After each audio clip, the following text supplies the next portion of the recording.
కారణం ఏమంటే రామిరెడ్డిగారిపల్లికి చెందిన శ్రీరామరెడ్డి కొడుకు రజనీకాంత్ అనే ఇతను పెద్ద ఫ్రాడ్ అయినోడు ఎట్లా చేస్తున్నాడంటే ప్రజల్లో లేనిపోని రెవెన్యూ రికార్డులు చూపించేసి అందరికీ ఆటంకాలు కలిగిస్తూ ఇబ్బంది పెడుతున్నాడు. ఇదే పరిస్థితుల్లో నజీర్ అనే వాళ్ళ భూమికి బోర్డులు వేసి ఇదంతా మాది భూమి కబ్జా చేస్తున్నాడు. కబ్జా చేసిన ఫోటో ఈ విధంగా కబ్జా చేసి అందరినీ రానీయకుండా దౌర్జన్యం చేస్తున్నాడు.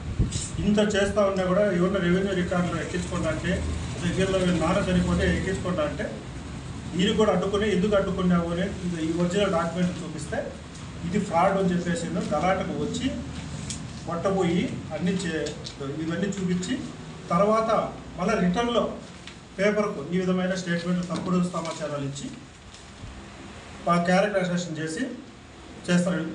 ఇతని వల్ల ప్రజలు చాలా వరకు ఇబ్బందులు పడుతున్నారు. ఇటువంటి దగ్గరికి రానియకుండా ఈ దగాకోరిని దగ్గరికి లేక ఎవరైనా విచారించుకోవచ్చు, ఎక్కడైనా చూసుకోవచ్చు. ఇట్లాంటివి చూపించకుండా ఎదుర్కోవాలని పోలీస్ స్టేషన్లో కంప్లైంట్ చేసినాము. సిఐ గారు న్యాయం చేస్తారని నేను ఆశిస్తూ ఉన్నాము. ఈ పత్రికా మిత్రులకు చెప్పొచ్చేది ఏమంటే ఏదైనా ఒక సమాచారం తీసుకున్నప్పుడు పూర్తి స్థాయిలో కరెక్ట్గా విచారణ చేసి ఏమైనా రాస్తే మంచిదని కోరుకుంటున్నాను. తర్వాత వీడు బాధితుడు మాది రామిరెడ్డిగారిపల్లి. రజనీకాంత్ అనే వ్యక్తి మా నాన్న చనిపోయింటే ఆ పాస్బుక్ మా అమ్మ పేరు నుంచి మార్చుకోవడానికి వెళ్తా అంటే చేయొద్దని చెప్పి వేరే దగ్గరికి అడ్డుపడినాడు. దానికి ఎందుకు అడ్డుపడతాను అంటే గొడవకు వచ్చినాడు మా పైకి. అందుకని ఆయన మా పైన రివర్స్లో కేసు పెట్టినాడు. ఒరిజినల్ డాక్యుమెంట్ చూపిస్తుంటే అవి ఫేక్ అని చెప్పి మాకే చెప్తున్నాడు. నిన్న న్యూస్లో వచ్చింది. న్యూస్లో ఇలా ఒక ఆయన వచ్చి ఇలా రాశాడు, నా ఫోటో వేసి నేనే ఇబ్బంది పెడతానని చెప్పేసి. చుట్టుపక్కల ఉండే వాళ్ళు విచారించుకోండి, నేనేమన్నా తప్పు చేయాలంటే దేనికైనా సిద్ధం. భూమిలో ఆయన బోర్డు నాటినాడు, చూసుకోండి మీరే.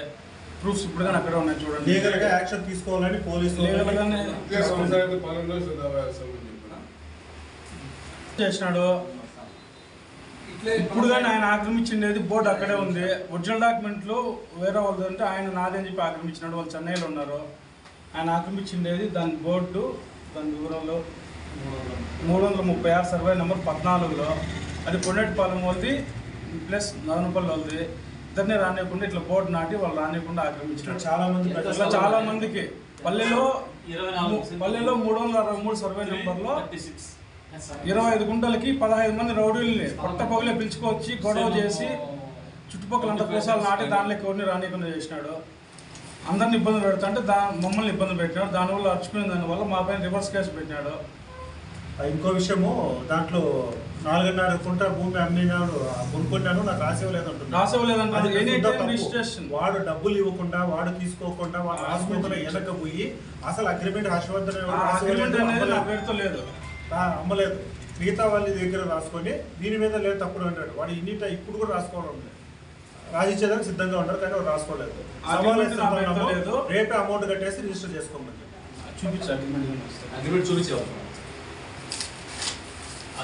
ఓన్లీ సాక్షి మాత్రమే 12 లక్షలు నేనే తీసుకున్నా అని చెప్పినాడు. ఓన్లీ సాక్షి అంతే. అమౌంట్ తీసుకోండి.